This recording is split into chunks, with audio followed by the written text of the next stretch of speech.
Bonjour, toujours dans l'idée de partager un peu les idées que j'ai eues concernant les énergies renouvelables. Je vais vous présenter un peu les idées que j'ai eues concernant un chauffage solaire. Donc on va commencer tout de suite par un test que j'ai effectué il y a quelques temps quand je pouvais encore bricoler parce que en fait je suis atteint d'une sclérose en plaques qui m'interdit maintenant toute forme de bricolage. Alors, donc ce que j'avais fait comme test, c'était un truc tout simple.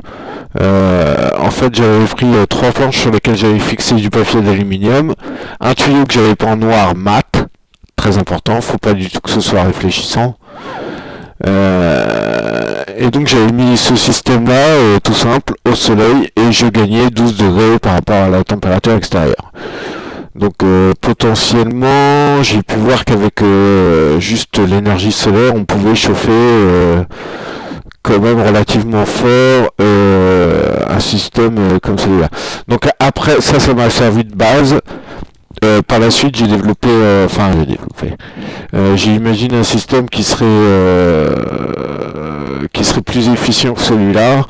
Donc je vais vous montrer ça de suite. Alors, je cache ça. Voilà. Et je vais vous montrer voilà, le système que j'ai imaginé par la suite. Donc voilà. Alors, en fait, le principe, il serait assez simple. C'est de toujours l'idée de chauffer un tuyau, donc de l'air de l'air ou de l'eau d'ailleurs, qui serait présent dans le tuyau. Et donc comment ça se présenterait? Voilà. Hop. Ici, je vais zoomer un peu pour bien vous présenter toutes les parties du système. Voilà, vue de dessus, vue de gauche, voilà.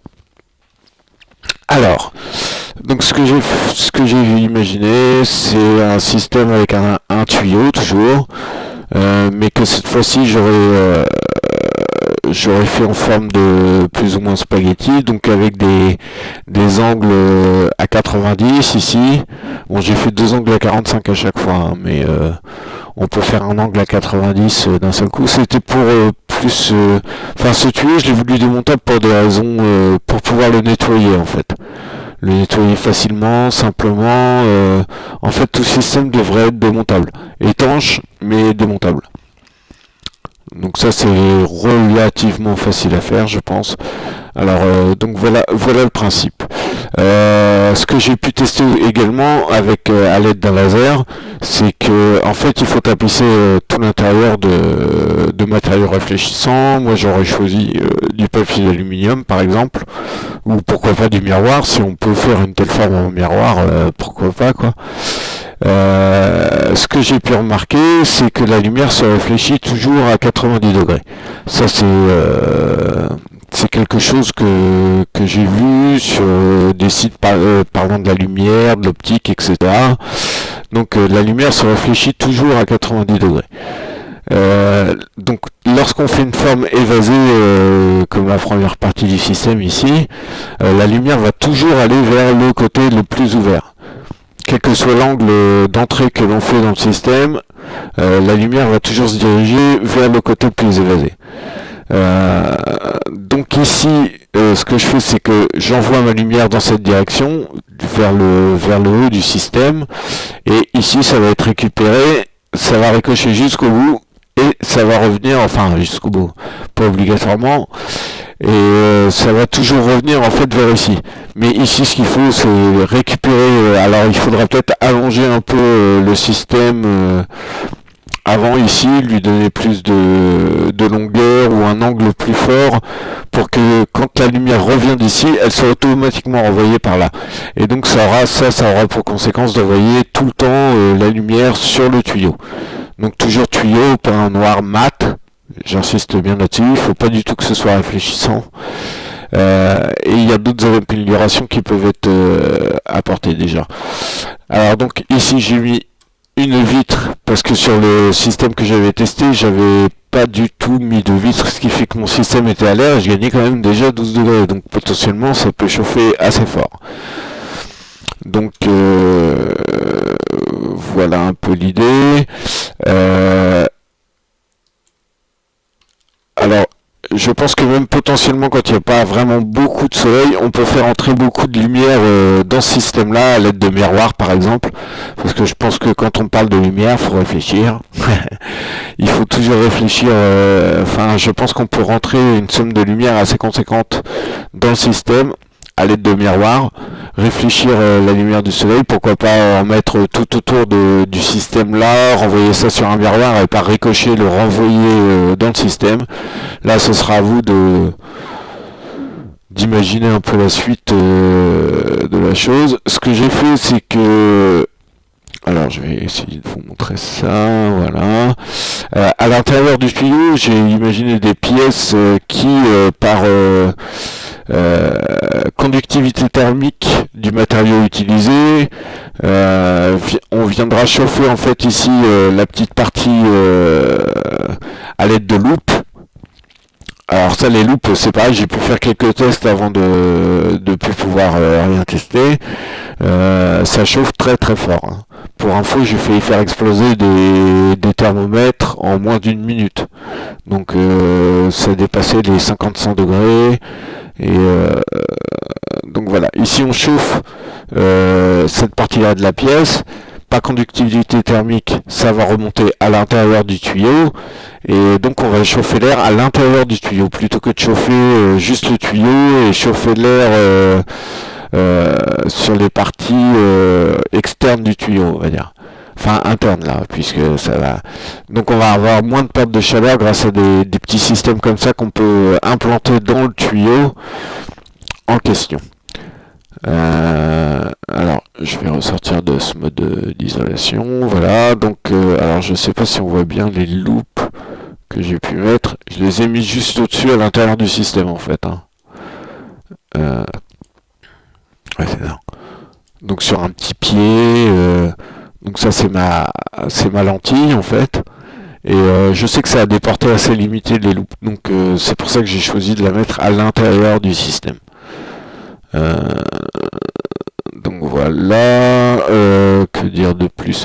Donc tout le système a été peint en noir, comme ça de toute façon on récupère aussi de la chaleur à l'extérieur qui va se conduire à l'intérieur, bien que si on choisit de l'aluminium c'est un isolant thermique. Donc je pense pas qu'on gagne énormément de chaleur à ce niveau-là, mais bon. On va mettre, on fait que du plus, voilà. Qu'est-ce que j'ai fait d'autre sur ce système? Donc ici les loupes à l'intérieur, on rentre beaucoup de lumière grâce à des miroirs ou des choses comme ça, et pour être sûr de rentrer un maximum de lumière, ce que j'ai imaginé c'est de mettre un petit moteur pas à pas ici, qui va permettre de gérer l'inclinaison de la tête, et un petit moteur pas à pas en bas qui va permettre une rotation du système pour pouvoir suivre le soleil tout au long de la journée. Plutôt que de laisser ça, je veux dire comme ça, statique, où on sera pas sûr d'avoir le maximum de lumière. Là ici on fera toujours face au soleil, et on viendra toujours positionner l'entrée du système face au soleil. Voilà. Donc ici j'ai mis une vitre, hein, je l'ai peut-être déjà dit, pour empêcher le vent de venir refroidir mon tuyau. Donc ici on est derrière une vitre et potentiellement je pense que ça peut chauffer très très fort. Donc voilà. Alors que dire de plus sur ce système là? Ah oui, j'entends déjà des gens se demander oui mais la nuit, etc. Alors pour la nuit, moi j'ai pensé à un système qui serait assez économique en fait, bon qui nécessiterait quand même un peu d'électricité, hein. Ce serait d'utiliser des lasers. Si vous vous renseignez un petit peu sur internet, vous verrez qu'il y a des lasers très très puissants qui font 3, 4 watts, 5 watts. Ils comptent ça en milliwatts en fait. Donc des systèmes de 3000 milliwatts, 4000 milliwatts, etc. Et qui peuvent faire prendre feu à quasiment n'importe quoi en fait. Donc je pense qu'avec un laser déjà 1000 ou 2000 milliwatts, on peut arriver à chauffer le tuyau assez fort. Ce que j'ai entendu d'autre sur le fait de chauffer de l'air dans un tuyau, c'est que ce serait poussiéreux et l'air serait trop sec. Donc le but c'est bien de rentrer de l'air chaud dans notre habitation. Et alors ce qu'il faut faire à mon avis, attendez, je vais dégrouper ça. Ce qu'il faut faire à mon avis, donc c'est filtrer l'air à l'entrée par des moyens, on va dire simples et le plus naturel possible. Voilà. Donc ce que j'ai fait, j'ai l'entrée de mon tuyau, je l'ai voulu conique comme cela et perforé pour qu'il y ait un minimum de choses qui rentrent dedans. Par-dessus, on peut mettre un système de filtre, genre, je sais pas, là, ce sera à vous de voir ce qui est le plus sain, mais on peut mettre filtre à café, chiffon mouillé, etc. Tout ce qui peut empêcher la poussière d'entrer, en fait, dans ce système. Il y a un très bon filtrant naturel aussi, j'ai pu voir ça, qui est le lierre. Donc peut-être mettre cette partie-là dans du lierre, apparemment ça filtre bien l'air en entrée. Donc mon tuyau, ah oui, chose importante, mon tuyau je l'aurais voulu en cuivre, enfin ouais, je l'aurais voulu en cuivre parce que le cuivre a des vertus antibactériennes en fait, et c'est un très bon conducteur thermique également, donc, enfin très bon, c'est un conducteur thermique. Donc voilà ici à l'entrée, vous pouvez voir que j'ai décidé de faire des fentes. Et autour de ces fentes-là, on peut mettre quelque chose, genre filtre à café ou etc. Alors après, comment on sort l'air de ce système-là, bah juste avec un petit ventilo en fait. Hein, donc voilà ce que ça donnerait. Donc on filtre l'air à l'entrée et on peut également la filtrer d'ailleurs à la sortie. Ici, positionner un petit système de filtrage, pourquoi pas, avant de faire pénétrer l'air dans l'habitation en fait. Voilà. Je pense que c'est à peu près tout sur ce système-là. Après, je vais vous faire voir comment moi j'ai imaginé dans une prochaine vidéo, hein, parce qu'on est limité à 15 minutes, je crois. Donc dans une prochaine vidéo, je vais vous faire voir comment je conçois l'entrée de l'air dans une pièce pour que ce soit le plus efficace possible, en fait. Et donc je pense qu'avec un système comme celui-là, on peut potentiellement chauffer très fort. Alors ça fera peut-être pas un chauffage principal, mais ça fera en tout cas un sacré bon chauffage d'appoint. Et si on chauffe une pièce ne serait-ce que de 1 degré ou 2 degrés, bah, ça fait toujours moins de ça de moins à chauffer avec des énergies conventionnelles, on va dire. Donc voilà, bah, je crois que c'est à peu près tout pour cette vidéo-là. Donc la prochaine vidéo, je vous montrerai les idées que j'ai eues pour entrer l'air chaud qui va être généré dans une pièce, et également bah, pourquoi pas un système de clim, refroidir l'air de la pièce, et également faire un genre de système de VMC vraiment très peu coûteux, voilà, en énergie. Donc je vous souhaite à tous une bonne journée, merci de bien vouloir tester ça. Pour info, je peux pas les tester moi-même, j'ai une sclérose en plaques qui m'interdit tout bricolage. J'avais commencé à tester à une époque, mais j'ai été obligé d'arrêter parce que je contrôle de moins en moins mes membres. Donc bah, je compte sur vous un petit peu pour tester au moins l'un des principes que j'ai décrit dans cette idée-là. Voilà, je vous souhaite une bonne journée à tous. Au revoir.